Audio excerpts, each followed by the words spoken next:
night with Karnowski, or whatever his name is, and Collins against Meeks and Hicks. And Big Apple just talked about some of the other cats coming off the bench as well. You're going to see like an old school style college basketball game tonight where centers are the dominant players. They're kind of like the number one options, even though Jackson's the number one scorer or the top scorer for Carolina, and Williams pretty much probably is the scoring or the main scorer for Gonzaga. You got big behemoths down there tonight. They're going to be just, leaning on each other like Big Apple just mentioned just now. That's going to be a good matchup. 404-382-0338. You can also email me at Doug@DougStewartShow.com. And, definitely shouts out to all of the truckers, man, that listen to the show. Pass the word. Tell your fellow trucking buddies. I'd like to be the official podcast, sports talk show for truckers all over the world. Let's make that happen.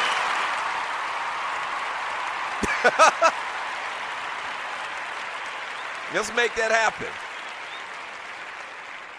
Yeah, let's make that happen, man. Chris Archer, man, set the tone for the Tampa Bay Rays on yesterday, man. Masahiro Tanaka, not so much for the New York Yankees, man. Archer pitched 7 solid innings, and the Rays roughed up Tanaka on the way to beating New York 7-3 in the first game of the new Major League Baseball season on Sunday. Opening day of baseball yesterday. The official opening day was yesterday. Evan Longoria and Logan Morrison homered and drove in 3 runs apiece before a sellout crowd of 31,042 at Tropicana Field. Tanaka, who had baseball's lowest ERA in spring training, was tagged for a career-worst 7 earned runs and 2 2/3 innings. The Yankees, they play spring baseball down there, grapefruit league baseball down there in Tampa. And so that's a good matchup to start the season off with. And Yankees are the Yankees. People want to see them. Also, man, 2 big swings. Madison Bumgarner had 2 home runs yesterday in opening day, but it wasn't enough. Bumgarner's line drive home off of Zach Greinke put the Giants ahead 2-0 in the 5th.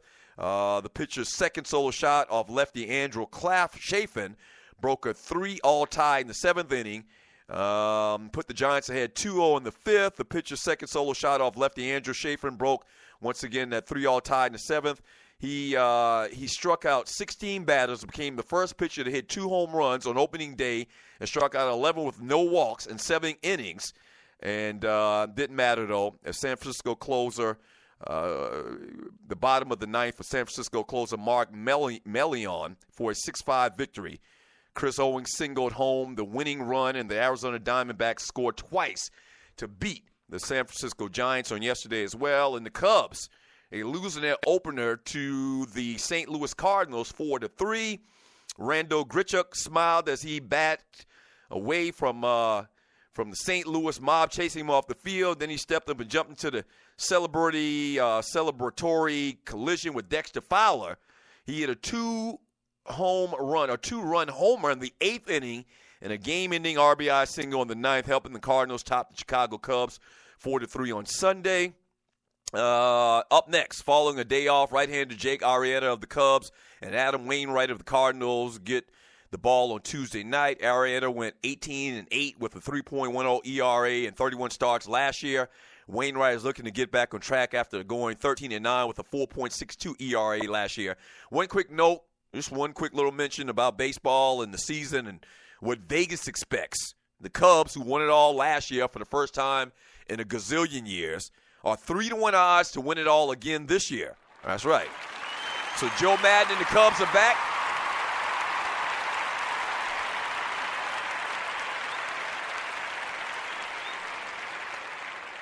Yeah, so the Cubs are favored to win it all again, followed by the Indians 12-1, the Red Sox 10-1, the Dodgers 10-1, and the Washington Nationals 10-1 as well. So once again, Chicago, Cleveland, Boston, Dodgers, and the Nationals, the bottom teams, the bottom-dwelling teams in Major League Baseball this year. Seems like more things change, the more they stay the same. The San Diego Padres, Padres at the bottom of the heap at 100-1. Then followed by the Chicago White Sox 60-1, the Reds 100-1, Brewers 101, Oakland A's 101 as well. It's a bunch of teams that are 100 to 1. Atlanta Braves are 100 to 1, and the Angels are 101 as well to win the World Series this year. All right, 404-382-0338.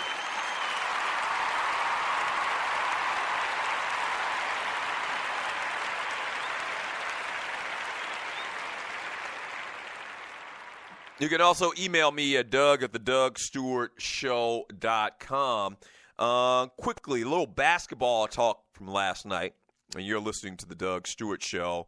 So, last night, the Cleveland Cavaliers took on the Indiana Pacers. LeBron James made a big three-pointer in the final minute for the second overtime and scored 41 points to offset 43 by Indiana's Paul George, and Cleveland opened its April schedule with an emotional 135-130 win Sunday over the Pacers, who remain on the outside of the postseason in the Eastern Conference. James added 15 boards and 11 assists for 52 exhausting minutes, his most in more than 4 years for the defending NBA champions, whose win was overshadowed by an angry exchange between James and teammate Tristan Thompson during a timeout on national TV.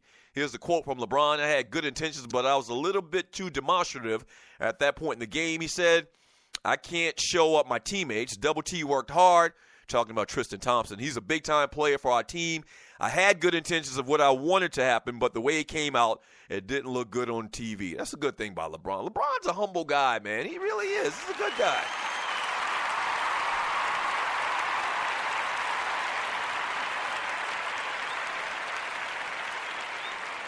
He's a good guy. I don't think anybody can dispute that LeBron's a good guy. Sometimes he's soft as baby doodoo, but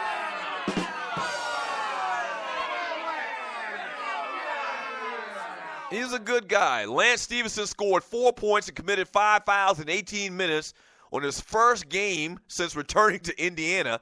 He came in and gave some good work. Nate McMillan said, "I like his toughness he brings to the floor." Our guys responded to that. So James is on pace to become the first player to average 25 points, 8 boards, and 8 assists, and shot 54% from the field. Wow. Richard Jefferson returning after missing 2 games with left knee tendonitis and played 11 minutes as well. The Celtics beat the New York Knicks last night.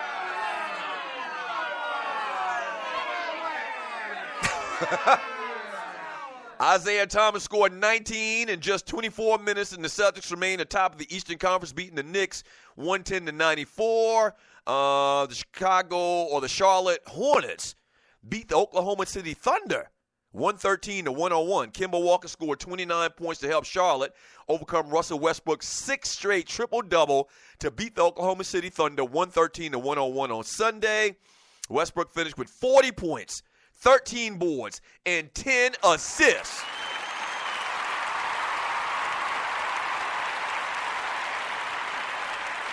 Yeah. It was Westbrook's 40th triple-double of the season, putting him one behind the great Oscar Robertson for his NBA record of 41 set during the 61-62 season. It was Westbrook's first career triple-double against Charlotte.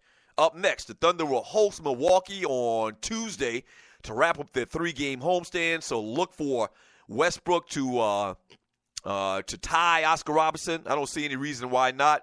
I watched Westbrook. I didn't watch this game in particular last night, but the game that he played, I think it was Friday night. Man, the way this cat gets triple-doubles, man, is phenomenal, and it's needed. Everything that he does out there, it's not him, like, reaching, trying to be a stat stuff or anything like that, man. It happens naturally in the game. And you're listening to the Doug Stewart Show. He gets rebounds. He kind of plays off of the guy that he's defending a lot of times and kind of hangs out near the basket, and he gets rebounds like that. Obviously, he's a tremendous scorer. And then assists. I mean, it's not like he's forcing shots. I mean, sometimes I think that he has the green light, or not sometimes. He has the green light, so a lot of times he comes down and he looks to shoot. But the other half of the time is a very good mix of him driving, seeing an open guy, and dishing it. I mean, well within the constraints of what they're trying to do offensively there in Oklahoma City. Go ahead and get that man the MVP.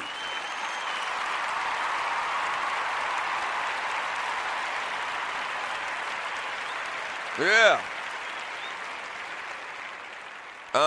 Brook Lopez scored 29 points. Jeremy Lin had 15, and the Brooklyn Nets ruined Paul Millsap's return to the lineup by beating the Hawks 91-82 on Sunday.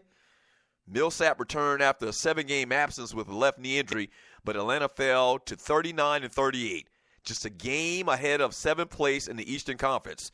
Up next, the Hawks host Boston on Thursday, and then they face Cleveland in back-to-back games. That's not a good look. If you didn't know it, if you hadn't been paying attention, right now the Hawks are in 6th spot. They're in the 6th spot. They're only 2 games ahead of the Miami Heat and the Indiana Pacers for the 8th spot. And they have, I think, 5 games remaining. And you're listening to the Doug Stewart Show. They have 5 or 7 games remaining. So right now the Hawks are 39. That's 57. So they have 5 games remaining. The Hawks might miss the playoffs, man.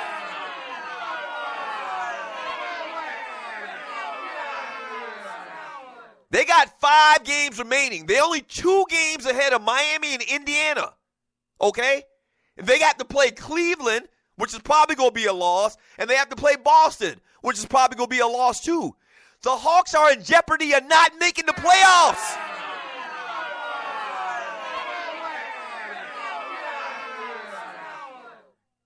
Yeah. We talked about this. The Hawks have gone 2-8 in their last 10 games.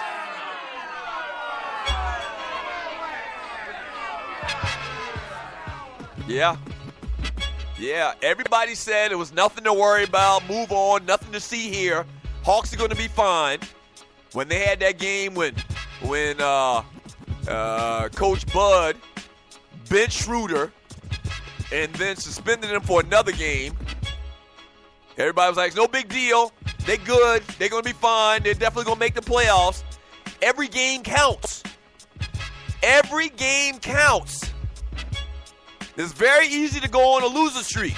It's very easy in the NBA to go on a winning streak. The Hawks are only 2 games from being out of the playoffs. Did you hear me correctly? They're only 2 games from not making the playoffs, man. So we're definitely going to keep our eye on that. When we get back from the break, a little entertainment talk, birthdays and whatnot. At the top of the hour, man, we're going to talk to my man Keith Holt, Pro Time or Ring Time Pro Wrestling on Spreaker.com. We'll get us started on Wrastlemania 33. A lot to do in a short time to get there. Don't go away. The Doug Stewart Show.